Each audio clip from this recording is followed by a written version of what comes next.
Hello नमस्कार दोस्तों, कैसे हैं आप लोग। आशा करते हैं आप लोग अच्छे होंगे।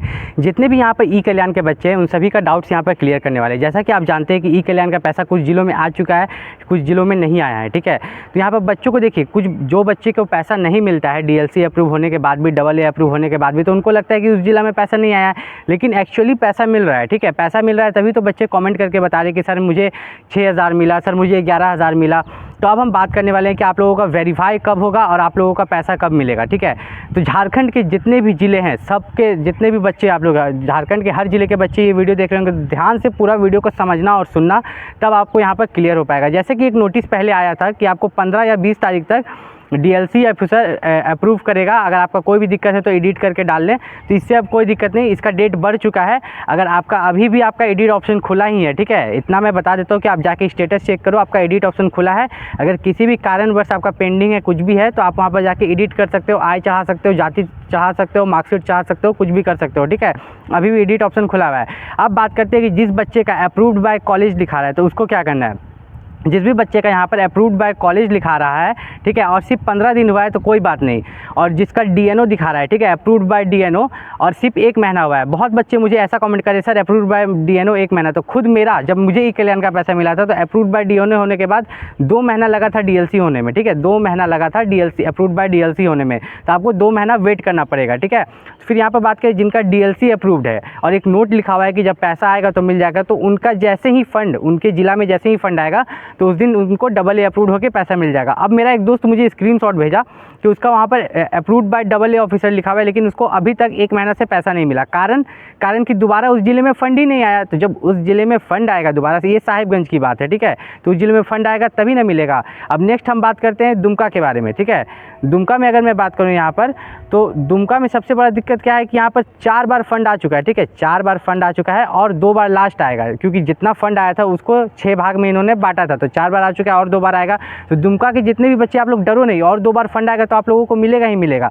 ऐसे बच्चे अटकते हैं जिन्होंने अपना कभी ई कल्याण ऑफिस गए ही नहीं। देखिए, बहुत बच्चों का क्या है ना कि अपना स्टेटस देख लिए कि अभी अप्रूव्ड बाय डीएलसी दिखा रहा है, डीएनओ दिखा रहा है या AA दिखा रहा है, उसके बाद वो लोग क्या करते हैं, कभी ई कल्याण ऑफिस जाते नहीं। ई कल्याण ऑफिस जाने से क्या होता है कि जब आप अपना ई कल्याण का नंबर, मोबाइल नंबर बताते हो जिससे आपका ई कल्याण का आईडी है, और पासवर्ड बताते हो ई कल्याण वाले को, ठीक है, मुझे मत बताइएगा कमेंट में, आप ई कल्याण ऑफिस में जाकर बताइएगा, तो वो लोग खोलेंगे, आपका आईडी खोलेंगे, चेक करेंगे क्या प्रॉब्लम है। अगर कोई भी प्रॉब्लम होगा तो आपको बता देंगे, कोई प्रॉब्लम नहीं भी होगा तो क्या हुआ, एक बार आपको जाके चेक करने में क्या प्रॉब्लम है। और सबसे मेन बात, ठीक है, ई कल्याण में अभी जो 2024 वाला फॉर्म भरा रहा है, बहुत बच्चे पूछ रहे भरे या ना भरे, तो 2024 वाला फॉर्म आपको भरना है। ठीक है, 2024 वाला फॉर्म भरना है, और उसमें क्या क्या गलती नहीं करना है वो मैं आपको बताने वाला हूँ। सबसे पहले जो प्रीवियस ईयर मार्कशीट होता है, ठीक है, पहली बात तो आपको 10th का मार्कशीट का डिटेल सही डालना है, उसमें कुछ गलती की है तो आपको पैसा नहीं मिलता है। ठीक है, फिर अगर प्रीवियस ईयर मार्कशीट, मान लीजिए कोई बच्चा सेमेस्टर 3 में पढ़ रहा है तो वह सेमेस्टर 2 का मार्कशीट डालेगा, कोई बच्चा 12 में पढ़ रहा है तो वह 11 का मार्कशीट डालेगा। तो इसमें बच्चा क्या गलती करता है, बच्चा क्या करता है कि मान लो कि बच्चा 11 से 12 में गया, उसका 11 का ऑनलाइन रिजल्ट निकला, तो वह ऑनलाइन वाला रिजल्ट क्या करेगा, डाल देगा जब 12 में वो ई कल्याण अप्लाई करें। नहीं, जो हार्ड कॉपी मिलता है कॉलेज से, जो आपके हाथ में हार्ड कॉपी मिलता है रिजल्ट का, आपको उसको जमा करना है। ठीक है, उसको वहाँ पर आपको ऑनलाइन चढ़ाना है। अगर आप ऑनलाइन वाला रिजल्ट चाहिएगा तो आपका वहाँ पर फिर से फेल कर देगा, ठीक है, फिर से पेंडिंग डाल देगा और फिर से रीसबमिट करके, मेन बहुत सबसे ख़राब चीज़ होता है फिर से रीसबमिट करना, रीसबमिटेड बाय स्टूडेंट्स, और फिर आपको बहुत ज़्यादा समय लग जाता है आपको ई कल्याण के उस चक्कर से निकलने में।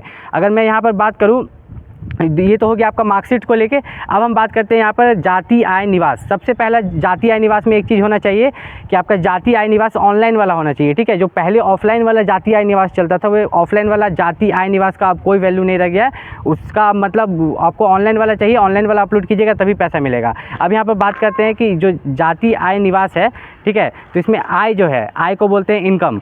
तो इनकम जो है आपका सालाना इनकम वो कितना होना चाहिए। ई कल्याण बोलता है कि इनकम जो है आपका 2.5 लाख से कम होना चाहिए। कितना, 2.5 लाख से कम होना चाहिए, लेकिन मैं बोलता हूँ कि आप 1 लाख से कम का बनाइए, 90,000 रुपये का। इससे क्या होता है ना कि मान लीजिए कि आपका कॉलेज का फ़ीस है 1,000 रुपये, ठीक है, तो अगर आपका इनकम 1 लाख से कम रहेगा, एक तो आपको जल्दी मिलता है ई कल्याण का पैसा, तो आपको उसके बदले मिलेगा 7,500, लेकिन 1 लाख से ज़्यादा है तो आपको 5-5,500 तक मिलेगा।